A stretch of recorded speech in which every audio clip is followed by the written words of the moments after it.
On behalf of the Coalition of Refuge Friends and Advocates and the National Wildlife Refuge Association, I want to welcome you all to today's webinar on how Friends can help support environmental education, magnifying the efforts for the next generation.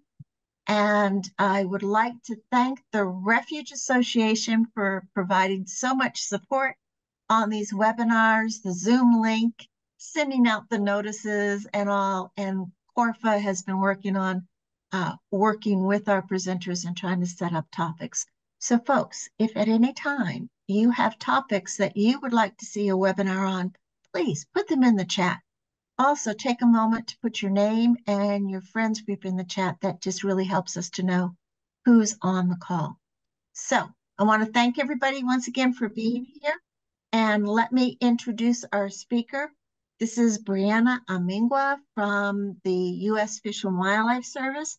And she is new to headquarters, had been at Heinz for a number of years in Philadelphia, and she is the National Youth Employment and Environmental Education Coordinator for the service.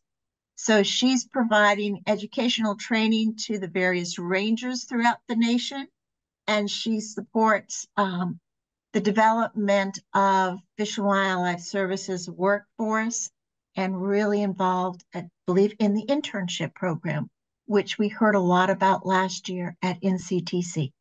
So I am going to turn it over to Brianna now. Oh, but before I do, we always have questions. So please put your questions in the chat and we will try to bring them up. Sue Wilder and I will be taking turns bringing those up. So put your questions in the chat and we'll bring them to Brianna as quickly as we can. Okay? If there's no questions, I'm going to turn it over to Brianna.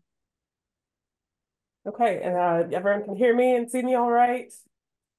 Awesome, thank you. And I'm going to just share my screen so we can see the slides I have for you all.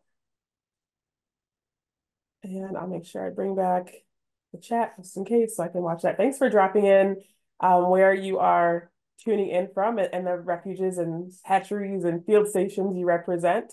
I'm super happy to be here today. Like Joan mentioned, I am recently out of the field, have been working at Heinz for the last 6.5 years. And I miss my friends that I worked with back at the refuge. So very happy to see you all here today and some of our service folks as well. So I'm going to jump right in, and a reminder to you, you're welcome to drop in questions all throughout. I can take a pause and answer those, or we'll also have time at the end for more questions. But today we're talking all about Friends and environmental education and how we can magnify our efforts. The service likes to talk about leveraging quite a bit, leveraging our resources, and I see a lot of opportunities for that with Friends and refuges and field stations across the country. So I'll tell you a little bit about myself to start. These are just some of my little photos I'd like to share, mostly because I think my kids are really cute. So I'm originally from Metro Detroit area. This is a picture of Detroit from the Canada side to show you the Detroit River. I am a city kid by raising in heart and definition, and I later found out about horses and going outside through Girl Scouts. Met this great guy here named Doug Lewis who got me outside and would let me come out to his farm and help him feed his horses, and that's how I kind of started getting into nature and seeing more about that. I was always an animal lover, then a horse lover, and then a nature lover after that. I went to Michigan State University, and that's my mom and sister here, big football fan, mostly a Lions fan of Detroit Lions. And I now have 2 kids with my husband, Emmanuel. The big one is Alan, he's 3. And the baby is Aiden, he's 7 months. So I like to share a little bit about myself so we can get to know each other a little bit. And here's a bit of my service journey that I've been on so far. I have started as an intern, which is really cool to now be the National Youth Program Coordinator because I started as an intern myself. I was a career discovery intern at Ottawa National Wildlife Refuge, which this must be an earlier version of my slides, but I've got to add a couple dots, a star there for Ottawa. That was my very, very first refuge in Ohio, which is a huge birding hotspot. I don't know if any Ottawa friends are here, but now is the time that Ottawa is really going crazy with birds. I did a biology internship there, and then I converted to visitor services and education. I worked a summer at Minnesota Valley in Bloomington, a summer at Fergus Falls, way out far west Minnesota. And then I started my career position at Neil Smith in Iowa as the visitor services specialist there. After that, I went to Heinz, and like I said, I was there for about 6.5 years, managing the education program, working with an awesome team of people, and engaging students in Philadelphia, which was really great for me because it felt a lot like being back home in the Metro Detroit area and working with students who were a lot like me with not a lot of experience with nature, just needed kind of that spark to get out there and grow that opportunity by visiting the refuge.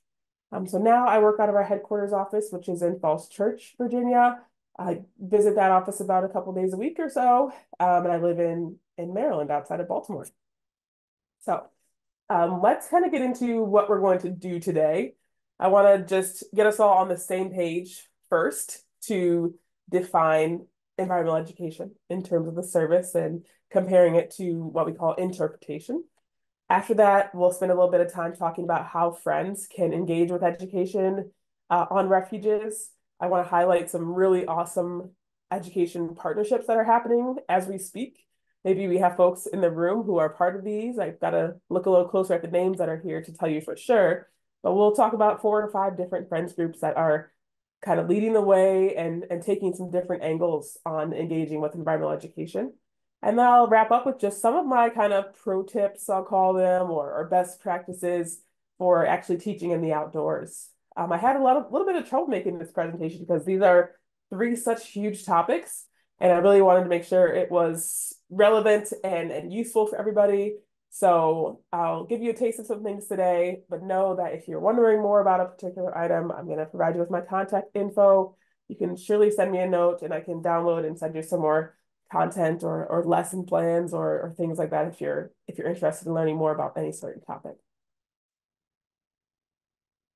Awesome.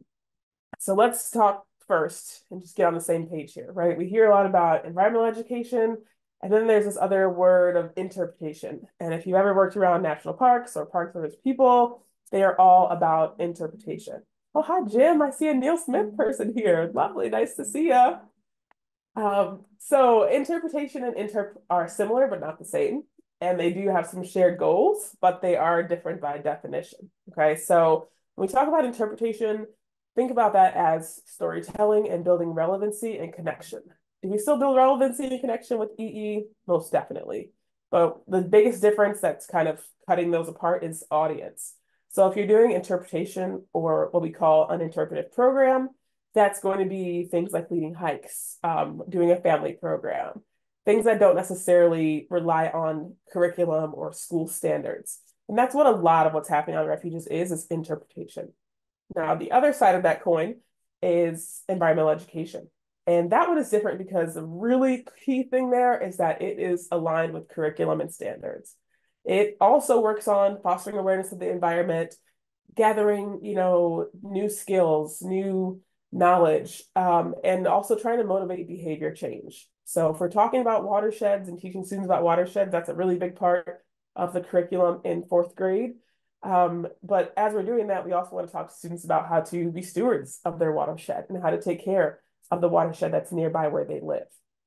So there's a little bit different versus maybe if I'm doing an interpretive hike and I know my core theme is going to be watersheds, I might be instead looking at the watershed, seeing things as they come by, what's floating by. Let's, take a dip net of it and see what's in there. Let's look at a map and see where your home is in the watershed. So maybe a little bit different take of that relevance versus a curriculum goal. So by definition today, when I'm talking about environmental education, I mean school groups and things that have a curriculum background to it. Okay? So with that said, I want to ask everybody a little question. We're going to use a digital tool called Mentimeter. I'm not sure if you all have used it before, but the question I'm going to pose to you is what's happening at your site? On the Mentimeter, once it pops up, and we'll go to an instruction page next, this is just a little precursor so you know what to expect, is going to be these kind of 7 buckets. And you will first open up a web browser, whether you want to just use your cell phone. I'll show you a QR code. these used to be kind of a thing that a lot of people weren't comfortable with, but after COVID, it was like restaurants and everything is using QR codes. So if you want to use a QR code, you're welcome to do that. I'll have that on the next slide. You can just scan it and then enter the code number that's on the top of the screen. Here on this one, it looks like 51673868. And then you'll be able to answer the question as soon as I bring up the slide to get it started. And then what we'll see is a whole bunch of little dots and votes coming in. So what I'd like you to do is answer that question shortly here of what's happening at your site. So are the Friends leading interpretive programs or hikes? Are the Friends leading EE for schools, environmental education?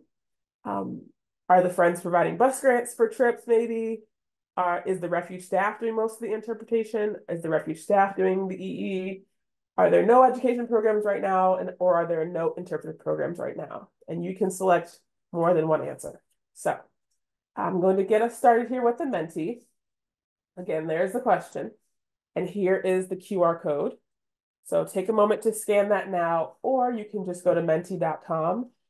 Even on your computer, you can just like open a tab in Google Chrome or Safari or whatever your browser is, to menti.com. It's MENTI, and put in that code number. And I'll type the code number in the chat just in case you can't see it too well. It's a little bit blurry on my screen. So I'll give everybody a moment to get in to the location. And then I will share screen on the Menti so we can start taking a look at it from here. Eden, are you guys seeing the Menti code there? Okay, great.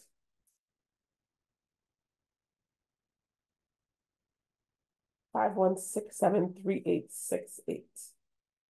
Laura, try giving it one more turn. Oh, mine too code does not work. So really?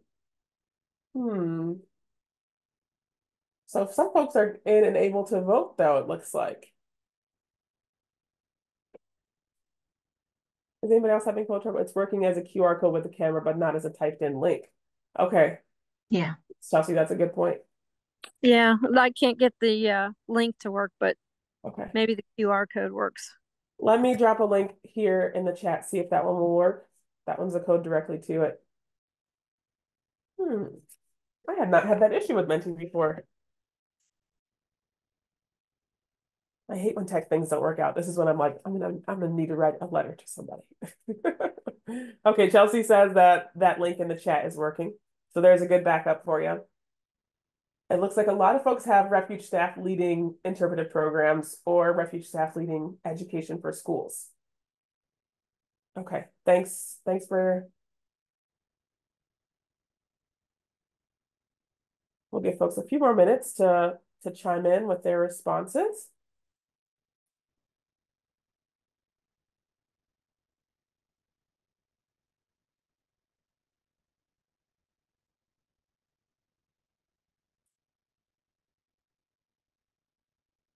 Awesome. Okay, so the majority of folks, staff are leading. Even if Friends might assist, that could be in there too. After that, we're seeing Friends doing more interp than EE. And then quite a few Friends are also providing bus grants, which is an awesome thing. Robin mentioned at St. Mark's, they've got a full-time education person.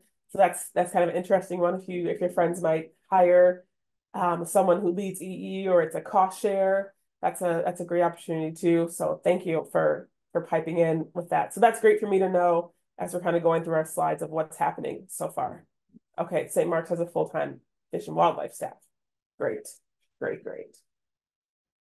Okay, I'm gonna zip back over to the slide deck here. And I want to talk first about how Friends can engage with EE, right? The big thing I want to stress, and I'm going to say it multiple times during this presentation, is knowing when and where to add that capacity. So I don't have to tell you guys that the service is in a little bit of a tight squeeze right now. Obviously, we know budgets are not massive. We're a little bit limited with staffing and some with positions being refilled. Friends are being asked to do a lot. Refuge staff are being asked to do a lot. So I don't want you to walk away from this session and immediately run back to your refuges and go, we need to start an EE program with a partner school that comes out 5 times a year. right? Maybe that's feasible. And if it is, like, rah, rah, I'd love to help you. But it might not be. So I want to make sure you realize that these education programs are able to be really scaled, right? We have things that are as small and simple as, a binocular loan program, from all the way up to a partner school program like at John Heinz, where the students are either visiting the refuge or visiting the classroom every 2 weeks for the whole school year, right? There's places in between where we all can fit in, but the most important thing is that you want to align whatever your education program is with what the community needs, right? So if your community doesn't really have an interest in education, or the schools are, blue ribbon schools and are all doing great, if you want to invest that time somewhere else. But if you have a community need that you can see where it might help you build the partnerships up, then this might be a great avenue for you. I can tell you when I was at Neil Smith is located in Prairie City, Iowa, and it's a really small town. It's a farming community. And when the refuge was originally established, it was established through eminent domain. And a lot of the farmers who were there sold their land to the service, and that's how the service got the land. However, folks in the community thought that the service had came in and taken the land from farmers. So people had a really bad taste in their mouth about the refuge. And one of the reasons for that was because they thought that the land was, obtained in a way that people didn't appreciate. So much so that when the refuge went to this town's parade, they were handing out pencils, and no one at the parade would take a pencil from them because they did not want to be seen supporting the refuge.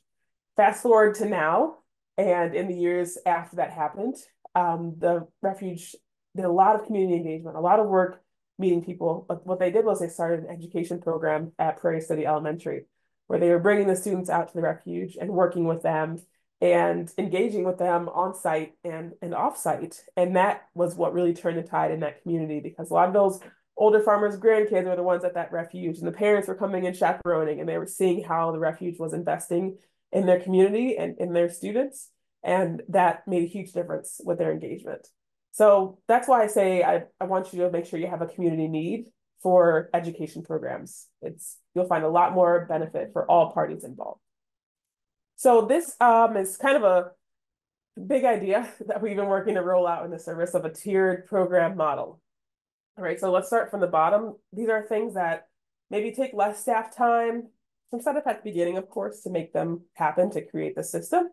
But from there, it can kind of run itself a little bit more. And that's teacher-led programs. So that might be something like a loan box that has resources teachers could use, lesson plans or resource materials. And that's kind of the base of this tiered model. After that, we might have a co-led program where a teacher might lead a part of the day of their field trip, and a friend or a volunteer or a refuge staff person might lead the second half of the day. So we can kind of share that responsibility and take a little bit of stress off of maybe having to lead a full 3-hour trip.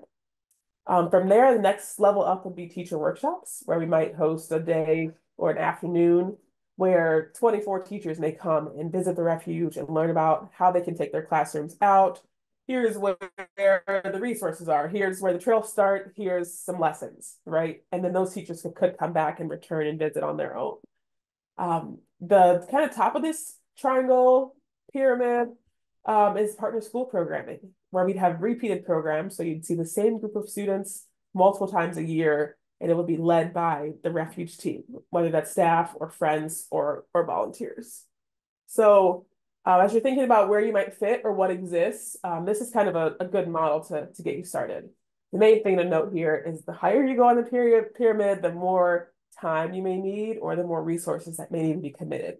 So for example, with partner schools, you're talking about buses to get the students there versus maybe just having a loan box that teachers can come and pick up on their own and just check out from a front desk volunteer. I know this question comes up a lot when we're talking about environmental education, is background checks. So I want to take a moment for just a little bit of an aside to talk about background checks. So this is for if you're going to be serving as like a service volunteer. The level of background check required is much higher if you have unsupervised access to children. And the service defines that unsupervised access as having no service staff, no teacher, no parent, no guardian present. It would just be you and a group of students. That requires kind of the highest level of background check that we would usually get for a volunteer. And that's, you might hear it called like CNACI It's the CNACI Tier 1 and Tier 2. So that's like fingerprints and then a much deeper investigative check. That may be required, but only if you have unsupervised access to children. So as you're thinking about how you want to engage, and if you have a big group of friends that want to get involved with an education program, consider the scope a little bit of how you want them to work with that program. So some factors you want to consider is whether your station's already working in a certain community or towards a certain goal, right? Where can you find that overlap that is going to be cost benefit for everybody involved? Even when you're thinking about if you're starting something new, what grades or ages would overlap really well? If you haven't heard about it, there's a really cool program for fourth graders called Every Kid in a Park, where every kid in America is eligible for a fourth grade pass, where they can visit national parks for free. And even, I think it applies to refugees too. Maggie can confirm. So that Every Kid in a Park program might be a great place to align. If you're located near a national park and fourth graders are already visiting that with their pass, maybe you want to cater your curriculum to fourth graders so teachers can also kind of fill in that loop. The same for pipeline programs. So if you have a youth mentored hunt that targets high schoolers, maybe consider middle school programming so that you can start to kind of hook kids in with that education program and then direct them to the youth mentored hunts. And YCC crews, which are our youth conservation crews, they work on public lands. They're small groups of high schoolers, usually about 4 to 6 high school local kids. So maybe thinking about doing middle school or high school programming so that you can also recruit for another purpose at your site. Helen popped in on the chat and said, yes, all public lands that have a fee will work with that EKIP program, Every Kid in a Park. The last thing I'd suggest if you're looking at kind of starting something new or adding a new, prong to your program is what already exists, right? Who's already got a group of kids that are captive and ready to learn? Is there a science club at your local school that might be a good one to start doing field trips with or after school programming with? Is there a YMCA maybe? And that leans less in the interpretive because it'd be more of a camp style thing. But who has a captive audience of students that would be a good place to start versus just saying, all right, who wants a program? Let's find where we can make it make sense. So I'm going to start with I think I have 4 options here, and I have arbitrarily ranked them and how much money they require and how much effort they require. So more dollar signs means more cost, and then more hammers means more effort because you're doing work. That was the way I rationalized that out in my brain. Hopefully that works for yours too. But the same thing, I'll tell you the caveat here, though I may have put effort and money, still there's a lot of scale here, right? You could do education materials for just a little bit of money, or you could really go crazy and do a lot. So Friends, a good opportunity that you could get into might be education materials for teacher-led visits. So it could be things like a set of binoculars. Maybe you just want to purchase 24 nice Vortex kid-sized binoculars that could be used for trips. Dip nets, that's what the student's using in that top left photo. Field guides or clipboards, even just the small bug boxes that are, kind of 2x2 with some nets that could be used for bug hunts or measuring tools for things like trees and water surveys. Maybe a great place to start if you're not kind of sure, but you want to help out, you're not sure how, right? Because a teacher could take these resources and strike out and kind of accomplish something, and they could work with you, the friends, to get those. It's great to consider what kind of maintenance is going to be needed, right? If you have dip nets, look at what it's dipping into, right? We have tons of marsh water and duckweed floating on top. So we want to make sure that we have a plan for how we're going to clean and re-prepare those things. Something like binoculars, a lot less maintenance, kind of just checking on them regularly, checking for cracked lenses and things like that.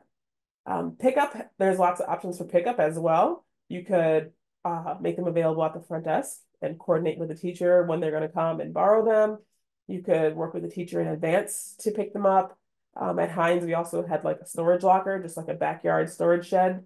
We put a coded key on and we would provide the code for that teacher and drop the stuff in there in advance. And the teacher could take it out that day and put it right back in. So a couple different options there. And like I said, it depends how big you go, but a great option to say the friends can provide this on your field trip, and you all could make that available for schools to use. In that same breath, a great option for offsite use is a loan box or an education kit. Some of you might have backpack programs where folks can borrow a backpack at your front desk. Having 15 of those backpacks might be enough for a whole school group to use because the students could share those resources on their hike. This one's going to take a little bit more effort because you'll need to, of course, figure out what you want to put in there and how to make the resources worthwhile. That'd be a great way to collaborate with your visitor services specialist at your refuge. And these are usually picked up by the teacher at the refuge and can be loaned in, say, 2-week intervals. The kind of maintenance portion of that is just having someone there to check in the box and check out the box. So when it comes back, making sure that it has everything that it's supposed to have. Lots of different options for what you can put in. I've seen most of the loan boxes that have been done have been kind of like themed. So one may be trees, one could be mammals or birds, depending on what resources you have, but really important to make sure it's things that the teachers can't really get on their own. That's why the pelt boxes were super popular as well in Heinz while I was there, because the teachers had no way of the students exploring those pelts and furs or feathers without the loan from the refuge. Bonnie asked a great question of where could we get some of these things. I do have actually a resource list. Ray Patera dropped a store that's really, really great called Acorn Naturalist, and they sell the most realistic replicas of all time.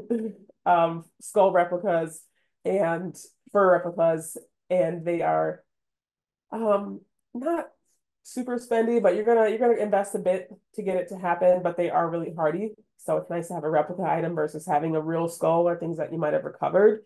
Carolina Biological is another one. Skulls Unlimited, also great. Those are great spots to start, and it's important not to go too big and put a whole bunch of stuff in there because it's just more to maintain. Maybe think about what are the most relevant local wildlife that should fit. And if you're curious and you are really motivated by this option here, let me know. I do have a bigger spreadsheet that we've compiled in the environmental education community of practice that we've done this kind of thing here of just sourced and shared links to where folks at refuges found these items. It's not an advertisement for these locations. It's not telling you you must buy there, but it tells you where folks have already gone and found it. So when I have my email address here, Bonnie, you can take that down and let me know, and I can slide you that spreadsheet if you're interested more in launching a loan box. Great. Brianna, could you even supply us that spreadsheet and we can send it out with the recording and slides? Yeah, yes, I think Thank you. that. I'm going to get into it and make sure it's all cleaned up and easy to find because there's several pages in it. But yes, let me just make a note on a paper. Something about having a baby that just gives you like a goldfish memory where you're like, okay, I've got to write that down or else I'm going to forget. And then you add 2 of them. It's even worse. Resource sheet. Okay. Another option is transportation grants. And this is one of the things I really, really appreciated our friends for when I was at Heinz, was the bus funding that they offered. A great idea with bus funds is to kind of target who should be allowed to get those bus funds, right? Some schools will reach out to you at the refuge and say, oh, we could use some bus money, but they might be a charter school or a private school that's got the money to come. And other schools might not even know that it's an option, and you might need to suggest it. And they were going to have to go to each student and ask them all to send in $5 to pay for the bus, right? So the ideal way to do this is for the friends to pay the bus company directly, and then the teachers are coordinating with your station to pick their school field trip dates. And then you can just send a check directly to the bus company. Some bus companies do credit or can run a credit card, but typically checks are the main way. This just to give you an idea of price in Philadelphia, the busing there was between like $280 and $300. The school districts there don't have buses. They contract with bus companies, so you have really varied prices. When I worked in Iowa, it was much different because each district had their own fleet of buses, and it was kind of a nominal fee for busing. So you can really widely vary between $100 and $125 up to $300 and over based on how those schools do their busing. This does require a little bit of structure because you'll need help from the refuge staff to, of course, book the dates that they'll visit and then have something for the teachers to do when they get there. The other option that you have, and then we're kind of going up in scale of responsibility and funding and effort, is to hire actual staff capacity to assist with education programs at the refuge. This is in the form of interns and fellows, we call them. Down the side of the slide, I showed you just a couple of youth partner hiring organizations. This is just 5 of very, very many. I have a much bigger list that I can share if folks are interested, of youth partner hiring orgs that the service already works with or has worked with. But if you're doing this from scratch, it might be a good idea to go with paying a partner org to do this, because this is their bread and butter. All they do is hire interns. So instead of the friends starting their own internship and paying out of pocket and trying to figure out how are we going to do insurance, how are we going to do direct deposit, how are we going to do this, that, you can just use the funds to pay a youth hiring partner to handle that. I know there are friends groups who already hire interns, and if you have the capacity to do it, it's also a great option. You can eliminate some of the overhead, but either one could work. But it's important that we want to offer what's called this Public Lands Corps Act opportunity, and I want to touch on this a little bit more since I have you guys captive. So what this is basically if there's an intern who's between 16 and 30 years old, or under 35 for veterans, and they work 640 hours, they can earn this Public Lands Corps authority for working on or in support of public lands. So if they're working at the refuge, working for one of those organizations I just outlined, or if your friends group earns the authority, then you can, when they leave that internship, they have a right to this 2 years of non-competitive eligibility. So they will get a certificate from your regional coordinator that allows them to go onto the USA Jobs website where all the government jobs are posted, and they can have a non-competitive status, which puts you a step above the general public and allows their name to go onto basically like a short list for being hired on those jobs. So a great option there for Public Lands Corps. These are kind of those requirements, but they have to be working for a Youth Corps partner, and friends groups are eligible to become Youth Corps partners if they fulfill some of these requirements here. Having an agreement with the service, having liability insurance, doing a cost match that can be in kind or actual dollars, and then paying the participant. So I have the request for membership. If you have a friends group that's already providing an internship that you guys run, please reach out to me, because we can definitely work together to get you all in the youth course so your interns can receive that benefit. Now, when it comes to EE as a whole, things to just keep in mind, supporting as a friend or as a service volunteer, right? If you're going to do it as a friend, member of your friends group, great options would be your loan boxes, bus funds, grants, hiring, all that stuff. No background check needed, no big deal. If you want to work as a service volunteer and actually lead the programming, that's directly teaching and leading field trips independently, then that's when you may want to work as a service volunteer and kind of take that hat off and put the other hat on. I want to highlight just a few friends partnerships really quickly before we jump into our best practices. These are the Friends of Kauai, particularly the Friends of Kilauea Point are the ones who I talked to about this one. They solicit donations on their website for field trips, and they fund all the busing for their education program, which is very, very exciting. And they also purchased a set of loaner binoculars that groups can use on their visit. So they've kind of taken 2 different approaches. Here's the buses, and here's a resource to use when you arrive. The Friends of Tamarack have got a great thing going as well. They are dedicating funds to buses for school groups every year. From their website, they mentioned they are welcoming 3,000 students from a partner school program, and they visit 3 times a year for that meaningful outdoor experience. So really, really great thing there, and are addressing a lot of different standards and science when they're on site. Friends with Heinz, I had to give a shout out to Friends with Heinz. I used to work there. They have an option on their website to sponsor a field trip. So an individual can go right in and say, I want to buy a bus for a school, which is really cool. And they are supporting the Philly Nature Kids program, which is that one I mentioned to you. Those are the students in Philly Nature Kids there from back when I was there.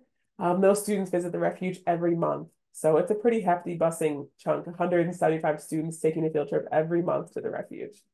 And they also fund service projects. So each classroom gets $500 to do a stewardship project And that project can be in their neighborhood, in the community, or on the refuge. So they obtain some grant funds from the PA Department of Environmental Protection, and then they use their friends' donation funds for that too.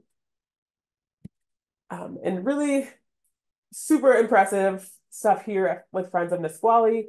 They are cost sharing with the refuge to hire 2 AmeriCorps members. So that's one of those kind of youth partner hiring organizations that work with Washington Service Corps. Most states do have a service corps. That's another great place to start.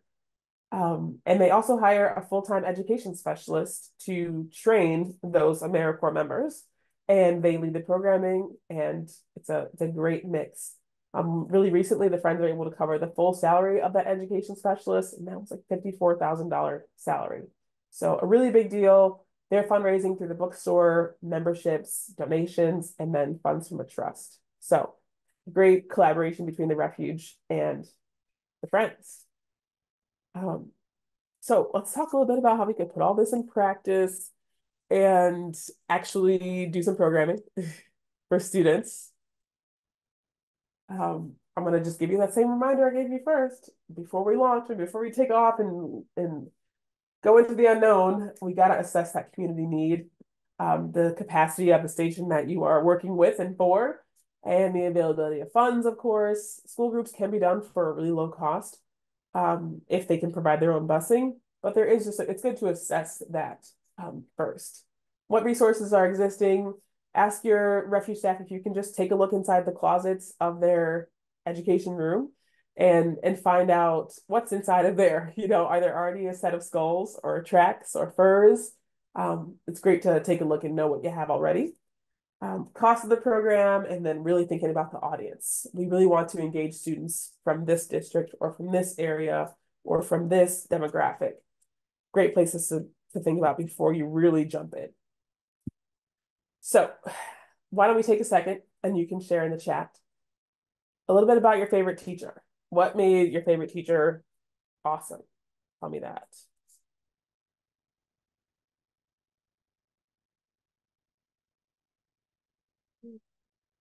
I'm just going to read a couple things we had in the chat earlier. Oh yeah, Linda, that's a great point. State service commissions, if you want to search them. Molly mentioned her favorite teacher listened, challenged, and smiled. Yes. Lisa knew his students individually and shared a passion for the subject. I love the passion. Helen, your teacher came to your dance recital, so showing that love for you outside the classroom. Each discovery seemed like the first time, so it sounds like some enthusiasm. I'm seeing humility, honesty, jokes, seeing what's possible, and was excited to come to work with you every day, right? A big thing that's underlying in all the comments I see here is positivity, right? That teacher was probably enthusiastic. They had positive energy, and even I think we had the same word here. Me and Molly both said that they gave you a challenge, right? So when we think about how we might engage with kids outside, how we might teach them, a lot of it is in challenging them, pushing them outside their comfort zones a little bit, and being enthusiastic about what we see. Another good point there was the confidence to reach for higher goals. So we can do this when we are teaching. Jim, another good point there, interesting and relevant subject matter. We can incorporate these things when we're teaching and when we're disciplining students. I know people are like, I don't know how you can be positive and discipline. It's a thing. It's called positive discipline, and I am a big proponent of it. One of the things I want to really push is inquiry-based learning. I think when I die on my headstone, it'll say she did inquiry-based learning. Like that is what I'm super passionate about. And it's all about getting students to learn and engage along with you and not just being like the sage teacher and telling them all about nature and saying, you're welcome, I taught you, right? So the 3 questions I want you to walk away with are, what do you notice? What do you wonder? And what does it remind you of? My 3-year-old could probably repeat those back to you as much as I say that to him when we're outside exploring. So great to have a little time for kids to explore freely. Tell them, here's the boundaries. See that tape there, the tree with the pink tape I put on there, and that tree, stay within this boundary. But you can take a look and explore for a bit, right? We're empowering students to go out and learn on their own. Having them do a parent share and having them talk to each other. Part of being a great scientist is communicating with other scientists, right? So this inquiry, design thinking, I can't tell you how many benefits there are, but here are a few. That's keeping it student-centered and not instructor-centered. It's not, our stage. It's our turn to be a guide on the side and help them learn. It creates a lot of scientific thinkers and really motivated learners. So what does an inquiry-based lesson look like? It might seem a little bit backwards, right? Traditionally, we might have had a lesson where we tell students, this is what a watershed is, and here's where watersheds are located, and you live in one, and there are areas where water drains. Okay, now here's a worksheet for you to do, or here's a video for you to watch. In an inquiry-based lesson, we're doing the opposite.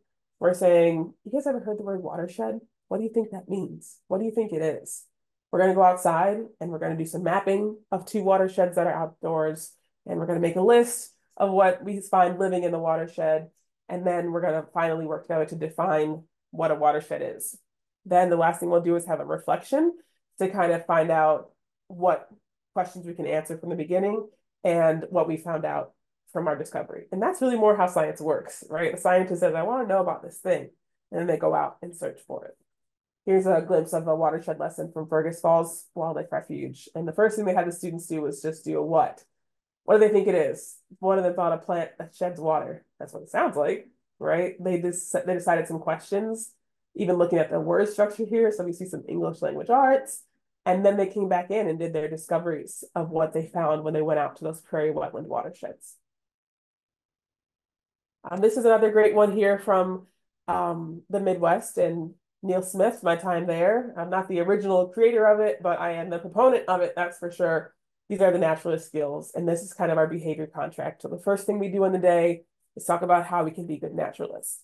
And these are some of the qualities of a good naturalist, and I'll ask the students to explain to me, how would being respectful help you study nature? How would being calm and quiet help you study nature, right? I have posters of these. If you want, I can share those too. Great to hang around and have kind of in your entry space for your room.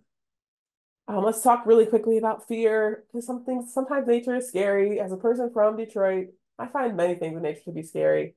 I went down to Southeast Louisiana and I was deeply disturbed by the water moccasins and the fire ants and all of the terrifying things that were there. It took me a lot to get used to it. So if we have students who might have fear around nature, it's important to give them some autonomy and let them participate as much as they're comfortable. And instead of saying, oh, don't be scared, it's just a tick, right? That's something that we perceive to be not that big of a deal because we're outside all the time.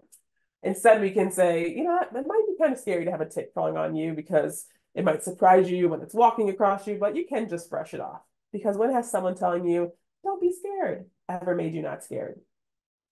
Never, never. Even with pelts and furs and things that are not living, a great thing I like to tell students is, well, you don't have to touch it, but I mean, when are you going to have another chance to touch a fox's fur? And then I just walk away, and you can bet within the next 5 minutes, they are touching it and exploring it and doing what everybody else at their table is doing. I love to add some nature journaling into programs. Here's a couple examples of this journal rubric, which is I tell the students to make sure your journal wins. It's gotta have words, illustrations, and numbers. This is another poster that I have available if you want to print and hang, but this is a great one for kids who are like, I don't know what to write. Well, here's a structure. I want you to title your boxes like this, and then make sure your whole page has words, illustrations, and numbers. Here's a couple more great journals, and I love the kids' hands in these photos, one from Heinz, one from Fergus Falls, but they were exploring butterflies over here and trees here. So these really simple quadrant boxes offer a lot of easy ways for kids to engage there. As we're wrapping up, I just want to leave you with a resource or two. I might have to paste this link into the chat because I know on the PowerPoint it won't work. But the Compass to Nature was created at Fergus Falls, which is kind of like the epicenter of environmental education in the service. It's maybe only 10 or 15 pages long, but it really provides a comprehensive look at how we can engage kids outside with this inquiry-based learning. And then the Beatles program stands for Better Environmental Education, Teaching, Learning, and Expertise Sharing. I attended their Leadership Institute a few years back, and they have some great content there, and lessons already done in this thing called the learning cycle, which is kind of an invitation to explore with students. So just some things to kind of add to your toolkit as you're leading and teaching lessons that I wanted to mention to you. I know we don't have time for like a whole inquiry-based learning session, but if you want that in the future, let me know. But my key takeaways for you, definitely look before you leap, right? Like be a little bit strategic. I know we are always really strategic and research-based when it comes to science and biology and how we're going to approach habitat. And I want us to carry that same mindset into education, even though it seems like it's a little bit more laid back. So great to start small. Think about a binocular program or a loan box. Ask your friends for help. There are friends already doing these things. There are refugees already doing it. And now that I am in this position that was new, you now have a national education coordinator. So I am happy to assist you as well in your refuge. And if you are currently hosting interns, please let me know. We'd love to make sure that you can join the Youth Corps and your interns can earn that hiring authority after they do some great work for you. I know that was a lot in 40 minutes or so. I hope I didn't go too quickly, but I do want to just leave some time for you all to ask questions, share some comments, tell me what you are kind of going to glean from this or what questions it sparks for you. I'm just taking a look over at Wendy's comment. Awesome. Going to the schools and doing the Wildlife on Wheels vehicle. With the help of interns, they teach standards K through 12. That's impressive. Yeah, if you have some kind of mobile option and can get to students where they're at, it's really, really awesome because it limits a lot of the need for all that extra funding and busing and everything else. So glad to hear that that's happening.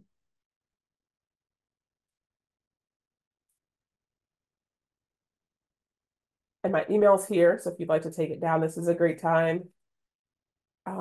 Questions, comments. Oh, Carol mentioned, are there specific resources available for students with disabilities? Good question, Carol. And service-produced things, not necessarily.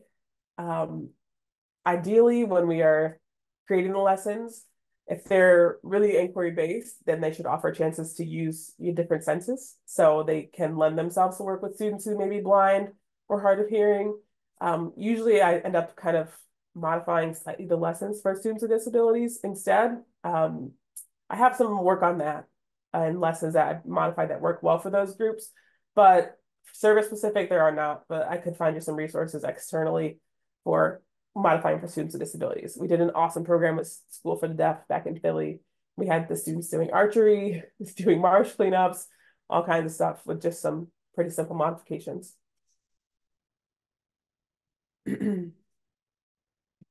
I will stop my share so we can see each other.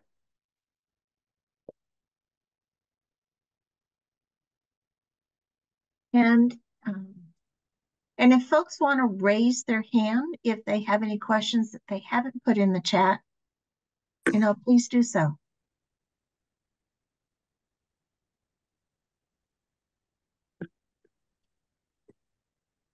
Oh yeah, great point. Wendy mentioned that they partnered with the school district individually, the Lee County School District, to bus students to the refuge and have an agreement and share costs to the educator. So that is really impressive. Sue Hicks, yes, your hand is raised there. We'll jump to you. Yes, we're really into this with both feet, and we started when we had a visitor services manager with experience. She had been at both the Prairie Wetlands Learning Center and Neil Smith. Did you ever know Michelle Garcia?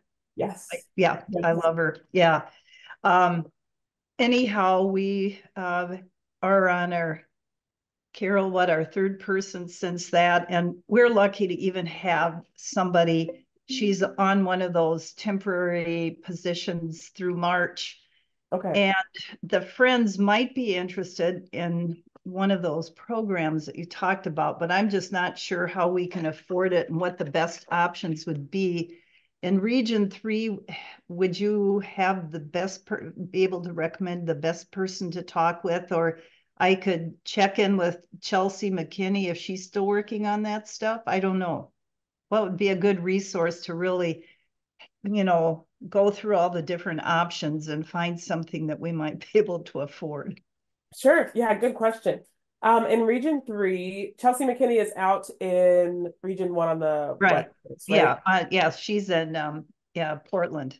Yeah. But Well, I would be happy to help you. There are not necessarily, you know, I don't have counterparts of EE folks who are that's their only job in the regions, but mhm, there are people who do that as part of their many other duties.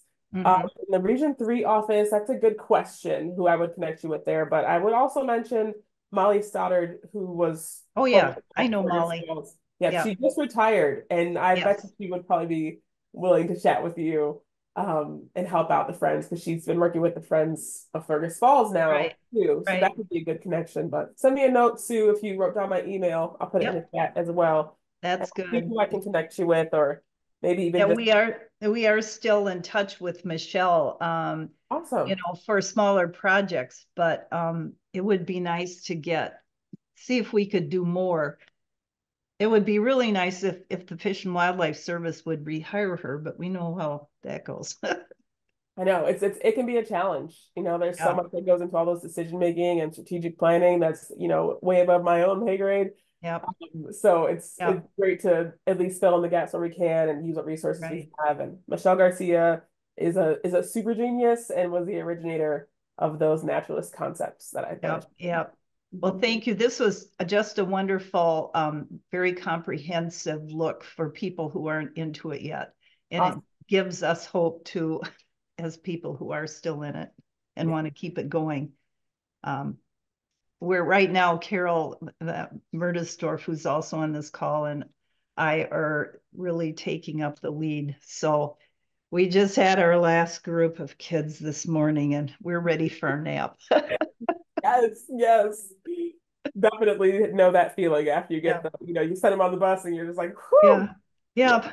Yep. Thank you so much. This is terrific. Awesome. Thank you. Not seeing any other hands. Brianna, do you see any? I do not. Okay. Then let me just mention a few upcoming things. And Brianna, this was a fantastic presentation. Awesome. Thank you so much. I love how you made it, showed us how we can progress to different stages of environmental education. That was just fantastic. Awesome. I just want to make folks aware, and you can see this in the Coalition of Refuge Friends Facebook group, that next week we will be having our very first call with hatcheries. So there is Nate Wilkins from the hatchery system that will be talking about what the system is all about, and all friends groups are welcome to attend. The notice about it is in our Facebook group. So if you're interested, it's no registration for this one. We give you the Zoom link and everyone is welcome to join us on that to find out more about the hatchery system and how it functions. In June, there will be a webinar on advocacy, and actually we have a guest speaker, Bruce Anderson, who is associated with the Friends of Hakalah Forest, but he has been involved in state government and working with the federal government and has a lot of experience on how to connect with the lawmakers. So we'll be doing that. And then in July, Willem Stoller, who is Vice President of the Friends of Tualatin River National Wildlife Refuge, will be giving a presentation on governance. Willem has done this one in the past. It's been super helpful, especially for new board members or potential board members to really understand what their responsibilities are in terms of governance of their nonprofit organization. So those are the upcoming webinars. And the question is, will the webinar on hatcheries be shared? Yes, thanks to Eden. We will record it and she will turn it into a YouTube so that it can be shared, okay? And we're just looking to see if there's any other questions. You know, if you ever have any suggestions on webinars, please put them in the chat or send us an email. The Coalition of Refuge Friends and Advocates email addresses on our website, and we'd love to hear from you. So if there is nothing else, we will actually close out the webinar. But really, Brianna, thank you. This was just fantastic, Awesome. inspiring. Yeah, it was Thank my pleasure to come see you all. Really appreciate it. And please keep it up, friends. Thank you for hanging in there with us in the refuge system and supporting us. We really need all of your help. So thank you to all you guys too. Thank you.